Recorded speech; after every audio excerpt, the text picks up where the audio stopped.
আমি আসলে অনেক lucky that people loves me a lot. ছোট পর্দার জনপ্রিয় অভিনেত্রী নুসরাত ফারিয়া তিনি অনেকটাই লাকি, কারণ দর্শক তাকে অনেক ভালোবাসেন। তাই নুসরাত ফারিয়াকে নিয়ে ভক্তদের মাঝে নানা চর্চা হয়। কখন বিয়ে করছেন, কখন নতুন নাটক করছেন, কখন নতুন গান প্রকাশ করছেন, এভাবেই তাকে নিয়ে অনেক চর্চা হয়। এবার বিয়ের জন্য কেমন পাত্র খুঁজছেন তাও জানতে পেরেছে ভক্তরা। সম্প্রতি কয়েকটি সাক্ষাৎকারে নুসরাত ফারিয়া তিনি গণমাধ্যম কর্মীদের জানিয়েছেন, হাসিনা সরকার পতনের পর সমালোচনার শিকার হন এই নায়িকা। কাজ নিয়ে ততটা আলোচনায় নেই বর্তমানে, তবে তার সামাজিক মাধ্যমে দেখা যায় দেশ বিদেশে ঘোরার ছবি। প্রায় 10 বছর প্রেমের পর রনি রিয়াদ রশিদ নামে একজনের সঙ্গে বাগদান সারেন এই নায়িকা।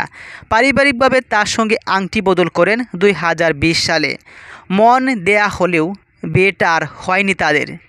বাগদানের বছর খানেক পরই অভিনেত্রী জানান রনির সঙ্গে তার বিয়েটা আর হচ্ছে না, তাদের সম্পর্কে বিচ্ছেদ হয়েছে।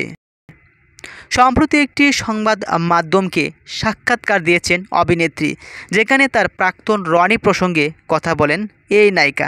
জানান বিচ্ছেদের কারণ ও। অভিনেত্রী বলেন, দীর্ঘ 10 বছর প্রেম করেছি, তবে শেষ দিকে ভালোবাসা ছিল না সম্পর্কে। সো পুরো 8 বছরের ক্যারিয়ারটাকে 5 মিনিটে বন্দি করার চেষ্টা। দুজনের সম্পর্ক টিকে রাখাই চেষ্টা করেছি।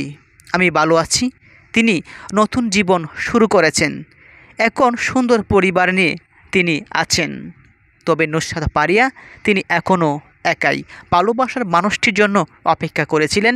মুখ ফুটে হয়তো বলতে পারেননি চলো বিয়ে করে ফেলে, বা পারিবারিক বা ব্যক্তিগত জীবনে হয়তো সিদ্ধান্তে অনেকটাই পিছিয়ে ছিলেন, যার ফলেই 10 বছর প্রেম করার পরও ভালোবাসার মানুষটিকে আর মনের মতো করে সারা জীবনের জন্য কণিকের পৃথিবীতে পাওয়া হয়নি। একটা অ্যাওয়ার্ডে বিলিভ করি না, আমি তো রিওয়ার্ডে বিলিভ করি। আক্ষেপ রয়ে গিয়েছে এই নায়িকার। এবার প্রকাশ করলেন কেমন পাত্র খুঁজছেন। অভিনেত্রী বলেছেন, গত 2 বছর ধরে আমি সিঙ্গেল, সময়টা দারুণ কাটছে, একা অনেক ভালো আছি, ভালোবেসেই বিয়ে করব। এখন কাজ ও জীবন নিয়েই ভাবছি। বিয়ের জন্য কেমন পাত্র পছন্দ তার। অভিনেত্রী জানান, সামনে নতুন যে আসবে তাকে অবশ্যই আমার থেকে শিক্ষিত হতে হবে, স্মার্ট ও ব্যক্তিত্ব সম্পন্ন মানুষ হতে হবে। ব্যক্তিত্ব থাকাটা খুবই জরুরি। তাকে নারীদের সম্মান করতে জানতে হবে। কিছু বলার আগেই আমার চোখের ইশারায় সব কিছু বুঝে নেবে এমন একজন মানুষই চাই। ফারিয়া আরও বলেন, এবার প্রেমে জড়ালে বেশি সময় নেব না, অল্প কিছুদিন প্রেম করেই বিয়ে করব। সেটা মিডিয়া কিংবা বাইরে যেখানে হোক, সবার আগে তাকেই ভালোবাসার প্রপোজ করার পর পারিবারিকভাবেই বিয়ে করব।